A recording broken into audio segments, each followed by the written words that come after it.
Good morning. Morning, Coach. Thanks for a couple of minutes. Yes, sir. We will start with Greg Barnes. Hey, Phil. Good morning. Just chatted with Mac a little bit about the center position. He had said after the game Saturday night that essentially there was a tryout last week where a lot of different guys took snaps. Can you kind of detail what the goal was there and how you're trying to address those issues at center? Well, we're trying to address them by finding somebody that can play consistent football there, and I think Q was playing hurt for a little while. He felt good this week. We gave him the bulk of the reps. He did a good job. We're working through Brian and trying to get him back to 100%. And I think we had decided that we like the efforts and the ability that Caden Baker has, and so he's a newer guy to that center front. But we're going to continue developing him at that position along with his spot at offensive tackle. And I know Jonathan Adorno took some snaps at center last year. Is he still working at center, or is he strictly at guard now? No, he's been relatively focused on the guard position. I think the three that I named are the ones that we rep the most at center right now. Okay, thank you. Aaron Beard, go ahead. Hey, Phil, I know quarterbacks get all the attention, blame and praise both ways. Has it been a difficult thing in terms of evaluating Sam's play with, the Lions had issues, you've got young receivers running, but there's been a lot of variables that are going into this. Does that make it more challenging to evaluate how Sam's playing? Well, I think at the end of the day, whether you have a great team around you or a terrible team around you, and I'm not saying we do, but whether and whether or not a play goes really well on a particular down or really poorly on a particular down, at the end of the day, the quarterback's job is the quarterback's job. So from a grading him out standpoint, he's either doing something to help the play or he's not. There is one key component maybe to grading a quarterback that's different than the other positions, and we call it damage control. You're going to touch the football every down. Every single down is not going to be positive no matter how good you are. And so a big part of the quarterback's job is DM. It's damage control on plays that if we're athletic enough to get out of the box and make a play on the run, great. If we're athletic enough to scramble and go create some positive yardage, terrific. Sometimes the best result on a play is putting the ball into the dirt and getting the incomplete. Second down and 10 is a heck of a lot better than second 17. I give you a great example. 2 weeks ago, DJ Jones was on a swing route. He was covered by a backer, but the backer was floating and he's about 8 yards away. And Sam got some pressure and it could have potentially been a sack, and he flicked it out there for the swing, and DJ made a guy miss and went 11 yards and got a first down. Had he been tackled at the line of scrimmage, that play is still better than us losing 6 or 7 in a sack. That's a damage control situation in which he did a really good job. And so we're getting better at those. I don't think, Aaron, we're used to being in that situation as much as we have been. But it's still a necessary evil, and we've got to be good at it when that's the only situation that arises. And from a staff standpoint, we want to try to call some things and do some things offensively that keep Sam out of those situations. So between his damage control and our game planning, you try to minimize those situations. Thank you much. Yes, sir. Andrew Jones, go ahead. Hey, Coach, was last week the first week that Caden Baker took reps in practice at center? And how did you break that down with him working at tackle and center? And also, how did he grade out in the game Saturday? For a first time ever playing center, he did a pretty good job. He had some plays I know he'd want back. Did a good job snapping.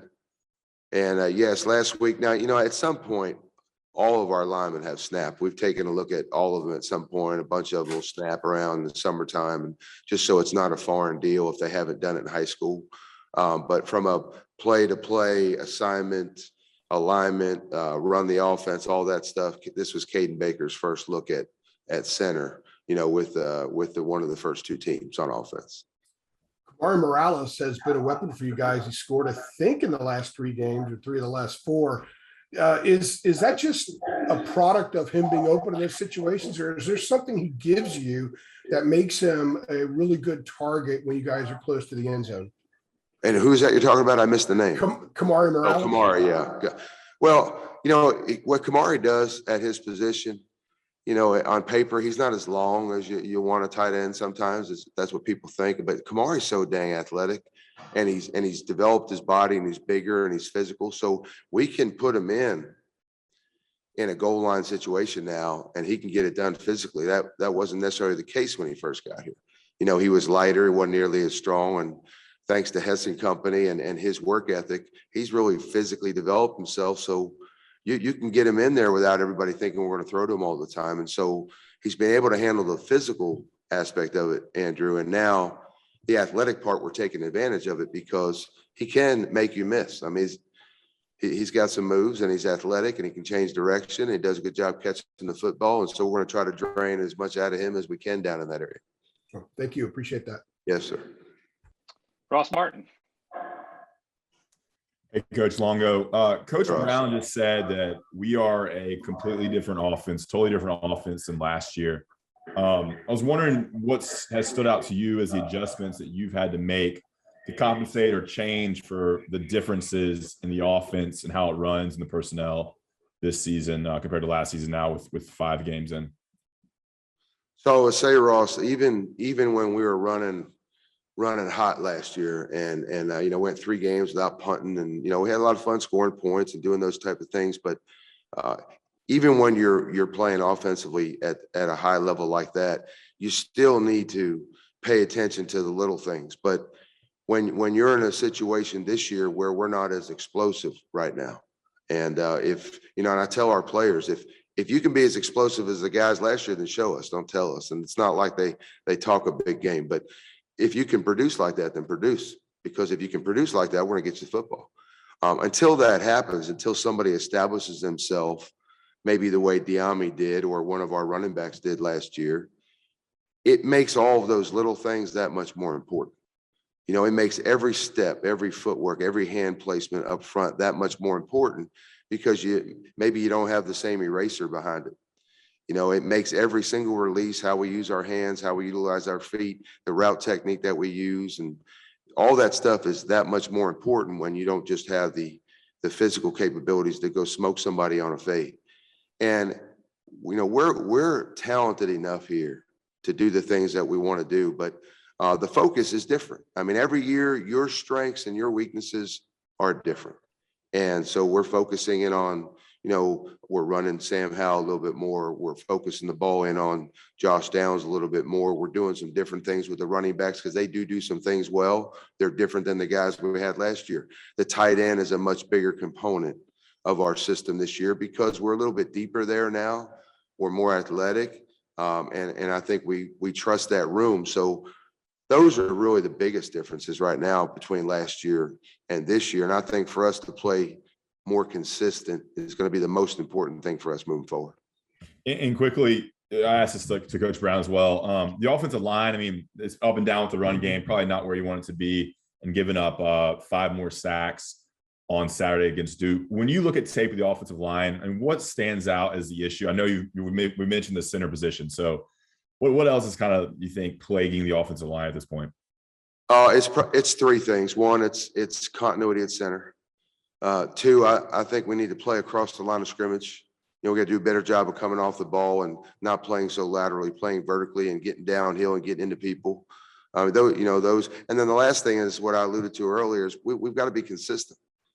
And that's true through the whole team. But you're asking me about the O-line. We need to be more consistent up front with regards to our assignments and our footwork and our technique. It's not reinventing the wheel here. We could add 4 more run plays and run so many more a game, but it would still come down to how well you're going to physically technique it. Now, can we do some things on the skill end and schematically to try to help them? Absolutely.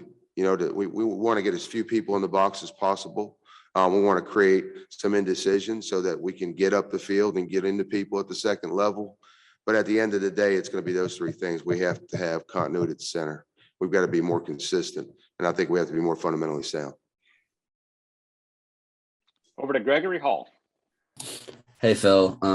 8 targets to Emery Simmons, Antoine Green, and Chaffee Brown on Saturday to 2 completions. Just what's going on with those 3 guys? And you mentioned with the offense, someone needing to step up. How can they do that? Is it just an issue of not getting separation, the pressure on Sam causing inaccurate throws? Just what are you seeing with those outside receivers right now?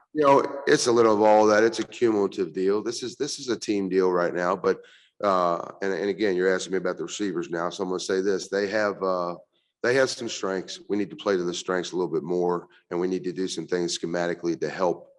If we have a guy that doesn't release well, we got to do some things to help him get off the ball.